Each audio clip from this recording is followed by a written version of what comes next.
आजच्या या रम्य वातावरणात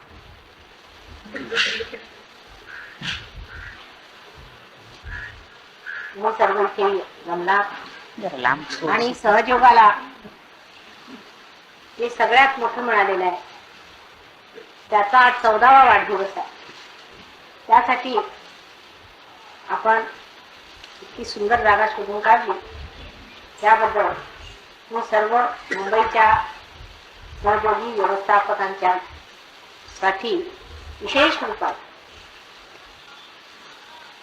अशी विनंती करते की उत्तरोत्तर अशा सुंदर जागा शोधून काढाव्यात आणि सर्वांना धन्य करा. आज मी हिंदीतच बोलणार आहे, तेव्हा सर्वांनी मला समजून घ्यावं. आपण हिंदी भाषा शिकलीच पाहिजे, ती राष्ट्रभाषा आहे आणि आपल्या राष्ट्राची जी भाषा आहे ती आपण शिकली पाहिजे, त्याचा मान सुद्धा ठेवला पाहिजे. म्हणून मी हिंदी भाषेत बोलणार आहे. कालच्या भाषेत तुम्हाला समजलं ना मी काय म्हटलं ते, तर एखादा शब्द नाही लागला तर त्याचा अर्थ तुम्ही शोधून काढावा. आज मी सांगितलंय की 14वा वाढदिवस आहे, म्हणजे जर पहिला वाढदिवस ठरला तर हा आजचा 14वा वाढदिवस. आप सबकी ओर से मैं बंबई के सहयोगी व्यवस्थापक जिन्होंने ये इंतजाम किए हैं उनके लिए धन्यवाद दूं और मेरे तरफ से भी मैं अनेक धन्यवाद. बहुत सुंदर जगह उन्होंने, बहुत सुंदर जगह हम लोगों के लिए ढूंढ रखी है. ये भी एक परमात्मा की देन है कि इस वक्त जिस चीज के बारे में बोलने वाली थी उन्हीं पेड़ों के नीचे बैठ करके संस्कार की बात हुई. 14 वर्ष को कहना चाहिए, या जिसे 13 वर्ष हो गए हैं और अब 14वां वर्ष चल पड़ा है. ये महान कार्य संसार में हुआ था जबकि संस्कार खोला गया.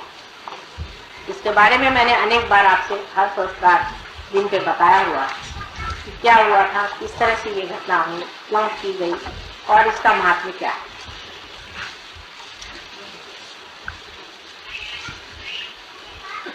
लेकिन 14वां जन्मदिन एक बहुत बड़ी चीज, क्योंकि मनुष्य 14 स्तर पे रहता है और जिस दिन 14 स्तर वो लांघ जाता है तो वो फिर पूरी तरह से सहयोगी हो जाता है. इसलिए आज सहयोग भी सहयोगी हो गया. अपने अंदर इस प्रकार परमात्मा ने 14 स्तर बनाए. अगर आप गिनिए सीधे तरीके से तो भी अपने अंदर आप जानते हैं कि 7 चक्र की सर्वतः बन जाती है. 7 चक्र क्या, उसके अलावा और 2 चक्र जो है उसके बारे में आप लोग बातचीत ज्यादा नहीं कर सकते. वो है चंद्र का चक्र और सूर्य का चक्र. फिर एक हमसा चक्र है. इस प्रकार 3 चक्र और आ गए तो 7 और 3 10. उसके ऊपर और 4 चक्र, सहस्त्रार से ऊपर और 4 चक्र हैं. और उन चक्रों के बारे में भी मैंने आपसे बताया था. अर्ध बिंदु, बिंदु, वलय और प्रदक्षिण, ऐसे 4. सहयोग के बाद भी जबकि आपका संस्कार खुल गया है उस पर भी ये 4 चक्रों में आपको जाना है. अर्ध बिंदु, बिंदु, वलय और प्रदक्षिण. इस 4 चक्रों के बाद कह सकते हैं कि हम लोग सहयोगी हो गए. और दूसरी तरह से भी आप देखें तो हमारे अंदर 14 स्थितियां सहस्त्रार तक पहुंचने पर भी है अगर उसको विभाजित की जाए तो. 7 चक्र अगर ईड़ा नाड़ी पर और 7 पिंगला नाड़ी पर है. मनुष्य जब चढ़ता है तो वो सीधे नहीं चढ़ता, वो पहले लेफ्ट में आता है फिर राइट में जाता है, लेफ्ट में आता है फिर राइट में जाता है. और कुंडलिनी जो है वो भी जब चलती है तो इन दोनों में विभाजित होती हुई चलती है. उसकी वजह यह है कि मैं आपको अगर समझा कि 2 रस्सी और दोनों रस्सियां इस प्रकार नीचे उतरते वक्त या ऊपर चढ़ते वक्त भी 2 अवगुंठन लेती है।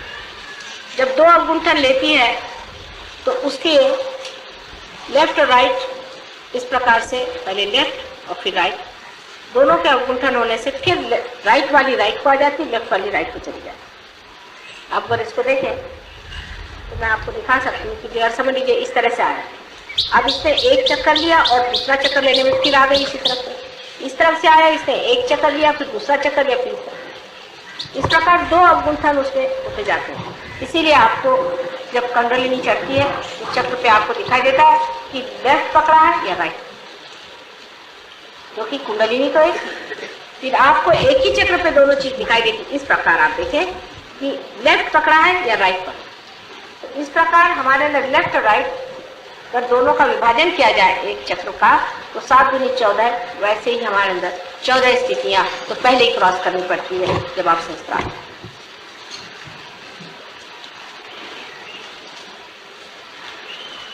और अगर इसको आप समझ लें कि 7 ये और ऊपर के 7,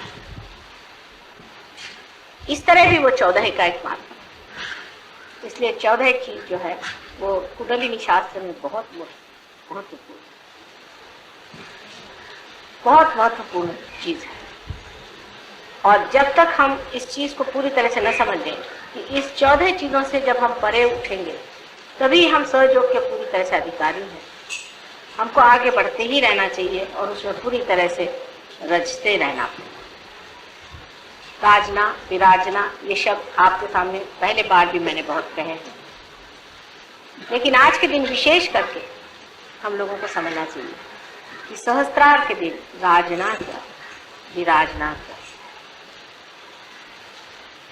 अब आप यहाँ बैठे हैं, ये पेड़ों को आप देखिए, ये पेड़ श्रीफल का,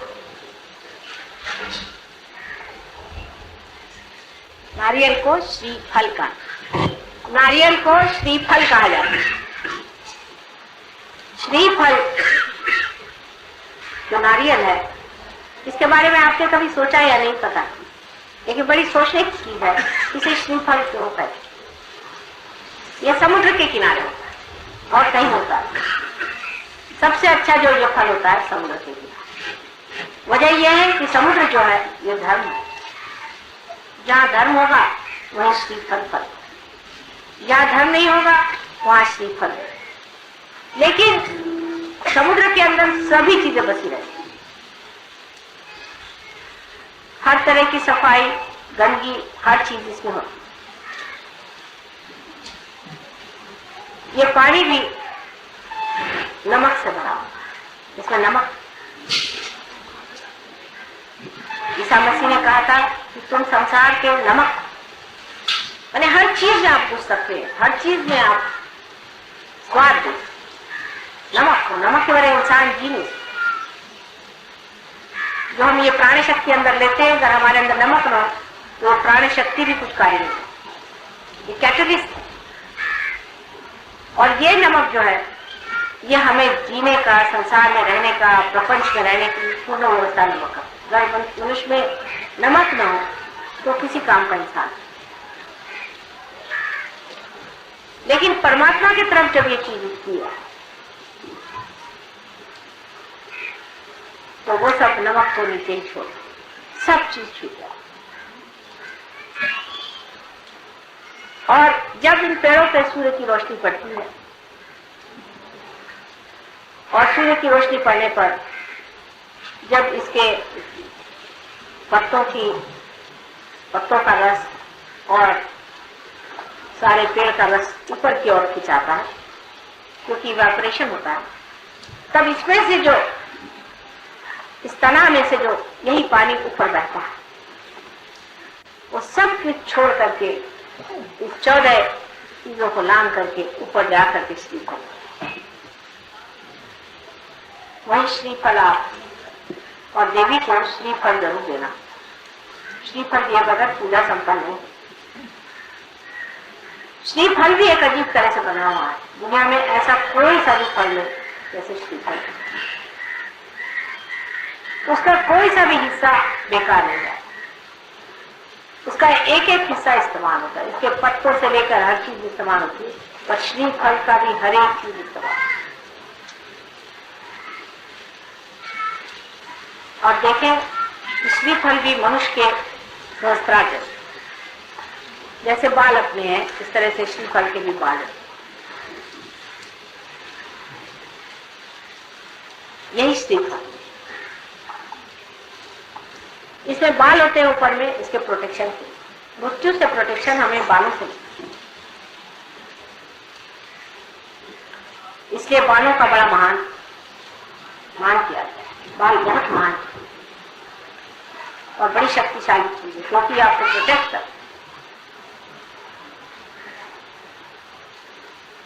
इससे आपकी रक्षा हो।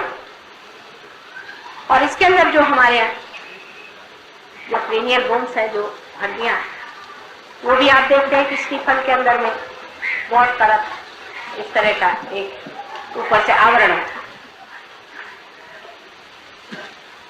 उसके बाद हमारे अंदर ग्रे मैटर और व्हाइट मैटर, ऐसी दो चीजें हमारे पूरी, वो ग्रे मैटर, और उसके अंदर पानी होता है, जो हमारे में सेरिब्रोस्पाइनल फ्लूइड होता है, पानी होता है, वो लिम्बिक।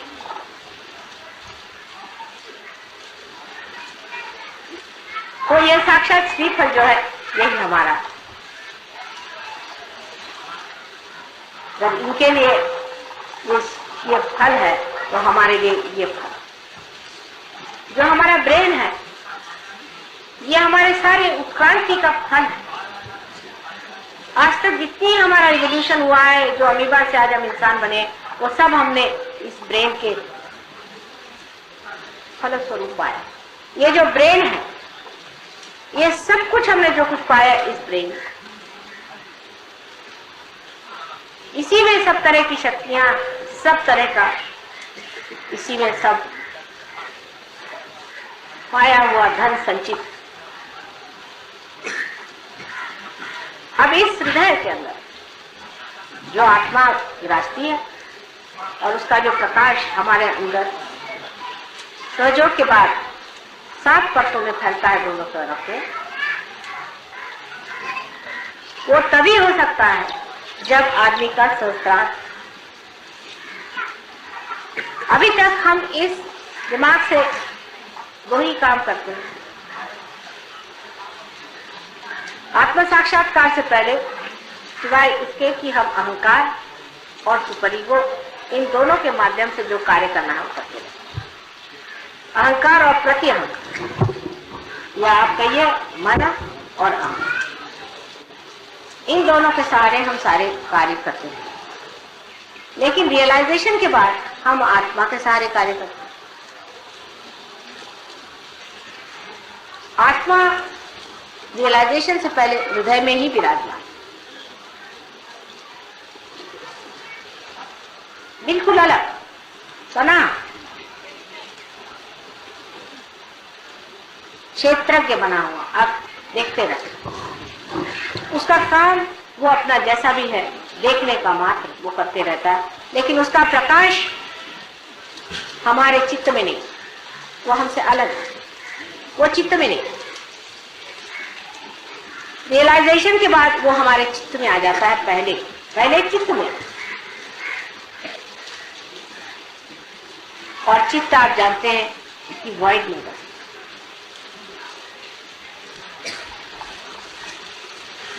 उसके बाद उसका प्रकाश सत्य में आ जाता है, क्योंकि हमारा जो मस्तिष्क है, इसमें प्रकाश आ जाने से हम सत्य को जानते हैं। जानते माने ये नहीं कि बुद्धि से जानते हैं, पर साक्षात में जानते हैं कि यह है सत्य। उसके बाद उसका प्रकाश हृदय में दिखाई, हृदय प्रगाढ़, हृदय बढ़ने लग जाता है, विशाल होने लगता है, उसकी आनंद की शक्ति लगती है। इसीलिए सच्चिदानंद, सत, चित और आनंद, सत मस्तिष्क में, चित्त हमारे धर्म में और आनंद हमारे आत्मा में प्रकाशित होने लगता है। उसका प्रकाश पहले धीरे धीरे फैलता है, ये आप सब जानते हैं।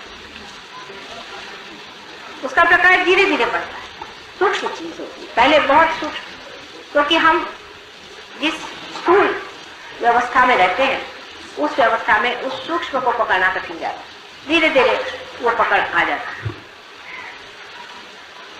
उसके बाद आप बढ़ने लग जाते, अग्रसर होते। सहस्त्रार का एक पर्दा खुलने से ही कुंडलिनी ऊपर आ जाए, लेकिन उसका प्रकाश चारों तरफ जब तक नहीं फैलेगा, सिर्फ ऊपर कुंडलिनी आ जाने से आपने सदाशिव के पीठ को नमस्कार करना, आपके अंदर की आत्मा का प्रकाश धुंधला धुंधला बहना, लेकिन अभी इस मस्तिष्क में वो पूरा खिला। अब आश्चर्य की बात है कि आप अगर मस्तिष्क से इसको फैलाना चाहे तो नहीं फैला। अपना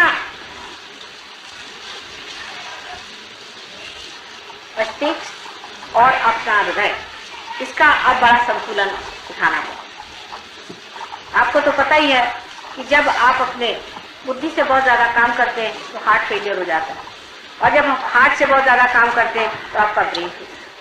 इनका एक संबंध बना ही हुआ, पहले से बना, बहुत गहन संबंध।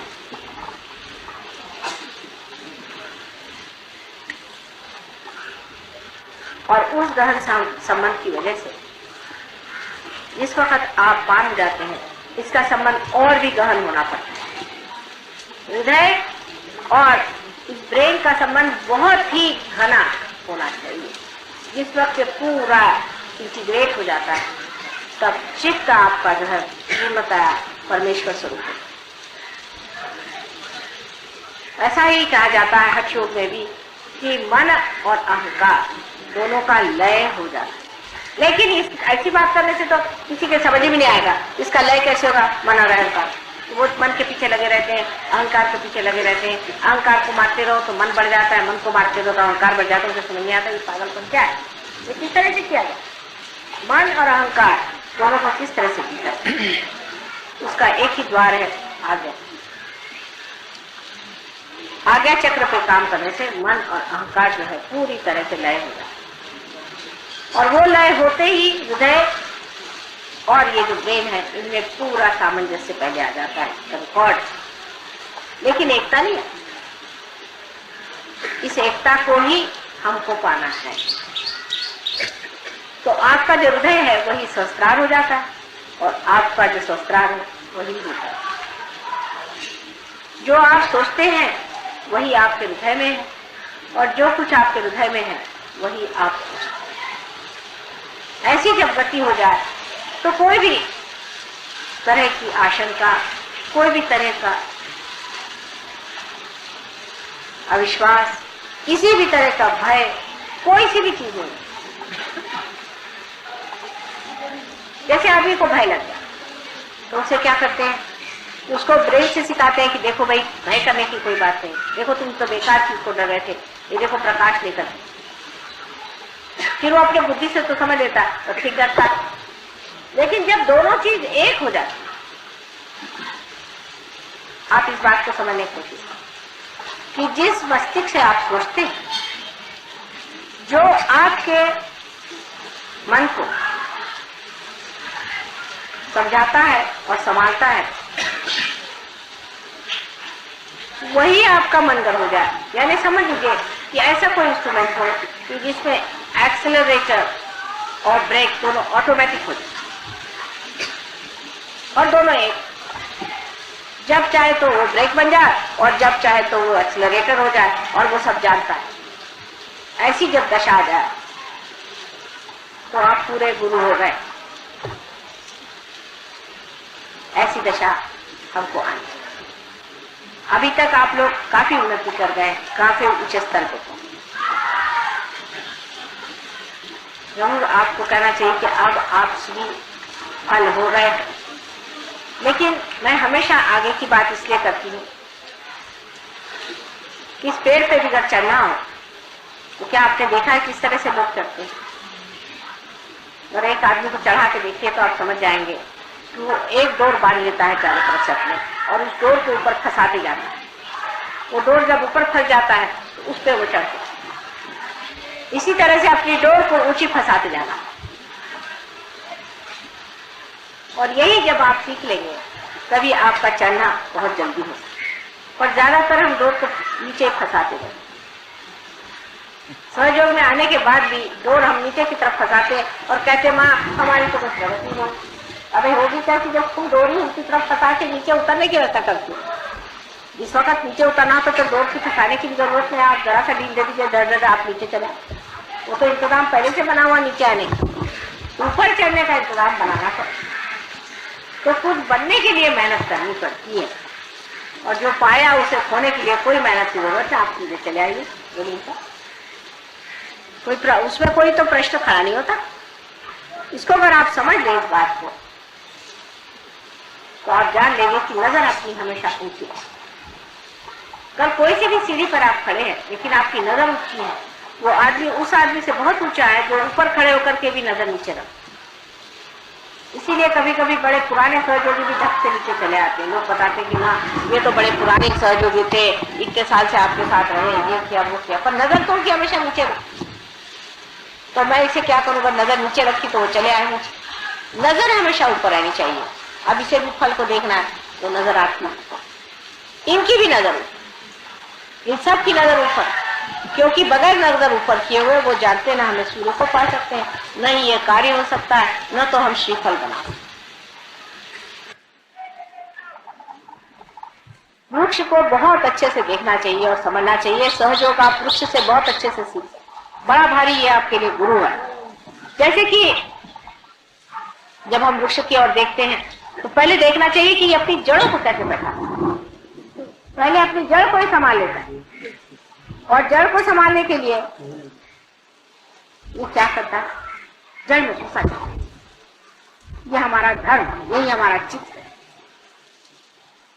इसलिए ये घुसा चला है और उसी चित्त से वो खींचता है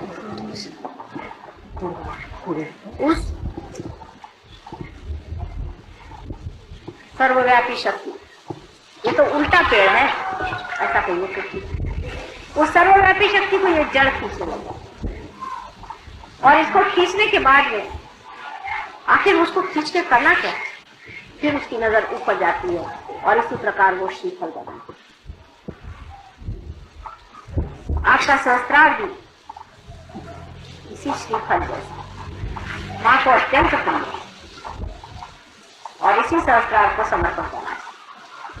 अनेक लोगों ने कल मुझसे कहा कि माँ हाथ में तो ठंडा आता है, पैर में भी ठंडा आता है, तो ध्यान वहां कौन बैठा हुआ, बस इसको जान लेना चाहिए यहाँ से ठंडक आ जाए। और वहां जो बैठे हुए हैं वो सारे ही चीजों का फल है। इस पेड़ की जो नीचे गड़ी हुई जड़ें हैं वो भी उसी से चले। इसकी जो तना है, इसकी जो मेहनत है, इसका जो इवोल्यूशन है, ये सब कुछ अंत में जाकर के वो फल है। उस फल में सब कुछ नहीं है, फिर से उस फल को आप जमीन में डाल दीजिए, फिर से यही सारी चीजें बनाए। वो सब का अर्थ वही है, वो सब का अंत वही है। सारे संसार में जो कुछ भी आज तक परमात्मा का कार्य हुआ है, जो भी उन्होंने कार्य किया है, उसका सारा समग्र स्वरूप, फल स्वरूप आज का हमारा ये महायुग है। और उसके स्वामी कौन है आप जानते। तो ऐसे शुभ समय पे आप लोग पैदा हुए हैं, ऐसे शुभ अवसर में आकर के आपने प्राप्त किया, तो धन्य समझना चाहिए और इस फल स्वरूप होकर के और आपको समर्पित। पेड़ से जब भी फल हटाया जाता है जब वो परिपक्व होता है, नहीं तो बेकार है, तो उससे पहले तो माँ को नहीं दिया। इसके परिपक्वता नहीं चाहिए, बचपना छोड़ दे। जब तक बचपना रहेगा आप पेड़ पे चिपके रहेंगे, लेकिन समर्पण के लिए पेड़ पे चिपका हुआ फल किसका होगा। उस पेड़ से हटा करके जब वो समर्पित हो तभी माना जाता है कि पूजा संपन्न हुई। इसे सहज हो तो समझने के लिए एक बड़ा भारी आपके सामने प्रतीक रूप से स्वयं साक्षात श्री फली खड़ा हुआ है। ये बड़ी मेहरबानी हो गई कि आज यहाँ पर हम लोग सब एकत्रित हुए और इस महान समारोह में इन सब पेड़ों ने भी हमारा साथ दिया है। ये भी सारी बातों से नादिक ये भी पंडित और ये भी सुन रहे हैं, इसी ताल पे ये भी नाच रहे हैं, ये भी समझ रहे हैं कि बात क्या है। इसी प्रकार आप लोग के भी जो श्रीफल है उसको पूरी तरह से उसको परिपक्व करने का एक ही तरीका है कि अपने हृदय से सामंजस्य बनाए, हृदय से एकाकार होने की। हृदय में और मस्तिष्क में कोई भी अंतर नहीं है। हृदय से इच्छा करते हैं और मस्तिष्क से उसको पूर्ति करते हैं, दोनों चीज जब एकाकार हो जाएगी तभी आपको इसका पूरा लाभ। अब सर्वसाधारण लोगों के लिए सहयोग एक बड़ी सीक्रेट बात है, उनकी समझ में आती, क्योंकि उनका जीवन ही रोजमर्रा का उसी लेवल पर, उसी इस पे चल रहा है। लेकिन आपका लेवल अलग, आप अपने लेवल से नहीं, दूसरों की ओर अधिकतर जब आप देखते हैं तो दया दृष्टि, क्योंकि ये बेचारे क्या, उनका क्या हो, कहाँ जाए कि समझ में नहीं आता, इनकी गति क्या, कौन से मार्ग में पहुंचने वाले, इसको समझ करके और आप लोग ये समझे कि इनको अगर समझाने से समझ आ जाए सहयोग तो बहुत अच्छा है, समझाया जाए, उनको बताया जाए। लेकिन अगर ये लोग परवाह न करें तो इनके आगे सर फोड़ने से कोई फायदा नहीं, अपने स्टीप फल को फोड़ने से कोई फायदा नहीं। इसको बचा के, उसका कार्य बहुत ऊंचा है, उसको बड़े ऊंचे चीज के लिए आपने पाया हुआ है और उसी ऊंचे स्तर पे इसे रखें और उसी संपन्न अद्भुत स्थिति को प्राप्त होने पर ही आप अपने को धन्य समझ सकते। इसलिए इसको व्यर्थ चीजों के लिए अपनी खोपड़ी फाड़ने की कोई जरूरत नहीं, किसी से आगे करने की जरूरत है, पर अपनी स्थिति को बनाए रखना चाहिए, नीचे उतरना नहीं। ये जब तक नहीं होगा तब तक सहयोग का पूरा पूरा आपने जो कुछ समर्पण था वो नहीं पाए, जो कुछ अपनाना था वो नहीं पाए, जो कुछ ग्रोथ थे वो नहीं पाए, जो आपकी पूरी तरह से सर्वांगीण पूरी उन्नति होने की थी वो नहीं हुई और आप गलत फहमी में थे। इसके किसी भी मिथ्या चीज पर आप ये न सोचे कि हम कोई बड़े भारी सहयोगी हो गए या कुछ। जब आप बहुत बड़े हो जाते तो आप झुक जाते। देखिए इन पेड़ों की ओर हवा उल्टी तरफ बह रही, वास्तविक में पेड़ों को तो इस तरफ झुक जाना चाहिए, जबकि हवा इस तरफ बह रही, लेकिन पेड़ किस तरफ झुके जाए। आप लोगों ने कभी मार्क किया है कि सारे पेड़ों की दिशा उधर, क्यों? वहां से तो हवा आकर के इसको ढकेले जा रही, फिर तो भी पेड़ उसी तरफ क्यों झुक रहे? और अगर ये हवा में चले तो न जाने और कितने ये लोग झुक जाए, क्योंकि ये जानते हैं इस सब को देने वाला वो, उसके प्रति नतमस्तक होकर के वो झुक रहे हैं और वो देने वाला जो है वो है धर्म।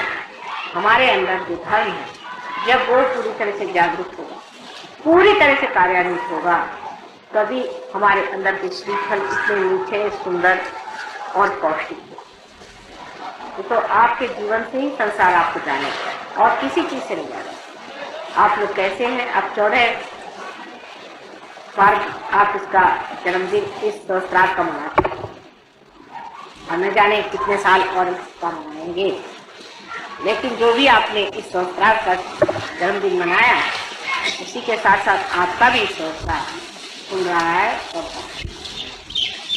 कोई भी तरह का कॉम्प्रोमाइज करना, कोई भी तरह के बातों में अपने को ढील दे देना सहयोगों को शोभा नहीं। जो आदमी सहयोगी है उसको अत्यंत वीरश्री पूर्ण अपना मार्ग आगे बढ़ाना चाहिए। कितनी भी रुकावट है, घर वाले हैं, फैमिली वाले हैं, ये है वो है, तमाशे से कोई मतलब नहीं, ये सब आपके हो चुका है।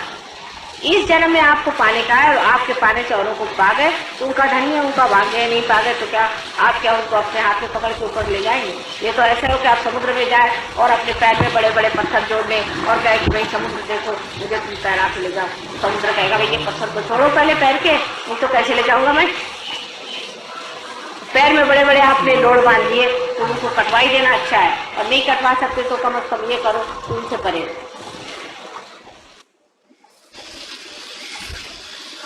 इस तरह की चीजें जो जो आपने पैर में बांध रखी है उसे एकदम तोड़ ताड़ के ऊपर उठ जाए, कहना चाहिए आपको जो करना है करिए, लेकिन हमसे कोई मतलब नहीं, क्योंकि और ऐसे ही कितनी बाधाएं हैं और ये फालतू की बाधाएं लगा लेने से भी कोई फायदा नहीं। इस तरह से ये पेड़ देखिए इतना भारी फल, इसको खाए ऊपर इतना भारी होता है, फल के अंदर पानी होता है, इस फल को उसने आपके ऊपर उसी प्रकार आपको भी इस स्तर को उठाना, और इस स्तर को उठाते वक्त याद रखना चाहिए इस स्तर को नतमस्तक होना चाहिए समुद्र की ओर। समुद्र जो है ये धर्म का इसको धर्म की ओर रखिए। बहुत से सहयोगी समझते ही नहीं है कि जब तक हम धर्म में पूरी तरह नहीं उतरते हम सहयोगी हो ही नहीं। हर एक तरह की गलतियां करते रहते हैं। जैसे बहुत से लोग हैं तंबाकू खाते हैं, सिगरेट पीते हैं, शराब पीते हैं, ये सब करते रहते हैं और फिर कहते हैं हमारे सहयोग में प्रगति नहीं। तो होगी कैसी? आप अपने पीछे हाथ धो करके लगे होंगे। सहयोग के छोटे छोटे नियम है, बहुत सिंपल साधे हैं, जिसके लिए आपको शक्ति मिली है वो पूरी तरह से आप अपने आचरण में, व्यवहार में, और सबसे बड़ी चीज जो इनके झुकाव में है वो नतमस्तक होना और उस प्रेम को अपने अंदर से दर्शित करना। जो कुछ आपने परमात्मा से पाया उस प्रेम को परमात्मा को समर्पित करते हुए याद रखना चाहिए कि सबके प्रति प्रेम है। अंत में यही कहना चाहिए कि जिस मस्तिष्क में, जिस संस्कार में प्रेम नहीं हो वहां हमारा वास नहीं। सिर्फ दिमाग में प्रेमी की बात आनी चाहिए कि प्रेम के लक्षण में क्या है। गहराई से सोचे तो मैं फिर वही कह रही हूँ कि दिल को कैसे हम प्रेम में ला सकते। यही सोचना चाहिए कि क्या मैं ये प्रेम में करना, ये क्या प्रेम में बात हो रही है, सारी चीज मैं प्रेम में करना, ये सब कुछ बोलना मेरा, करना धरना सब क्या प्रेम में हो रहा है।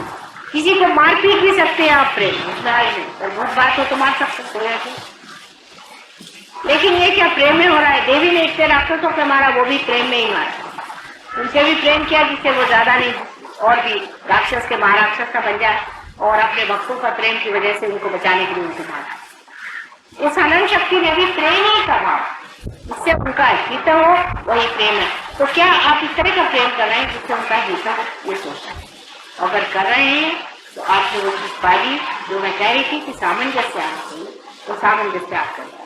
तो एक ही शक्ति है जिसे हम कह सकते कि प्रेम, और प्रेम ही से सब आकारित होने से ही सबकी सुंदर, सुडौल और व्यवस्थित हो सकती।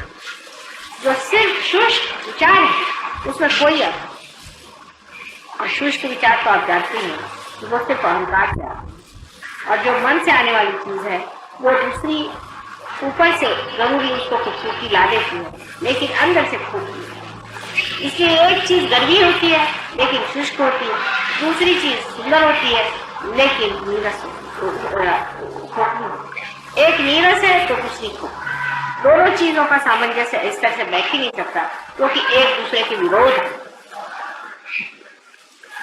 लेकिन रियलाइजेशन के बाद में, सहयोग में आने के बाद में सारे विरोध टूट करके जो चीज विरोधात्मक लगती है वो ऐसा लगता है कि एक ही चीज के दो अंग, और ये आपके अंदर हो जाना चाहिए। इसलिए ये चीज घटित होगी तब हमें मानना पड़ेगा कि हमने अपने संस्कार का 14वां जन्मदिन पूरी तरह से मान लिया। परमात्मा आप सबको सुखी रखे, और इस शुभ अवसर पे हमारी ओर से और सारे देवता की ओर से, परमात्मा की ओर से आप सबको अनंत आशीर्वाद।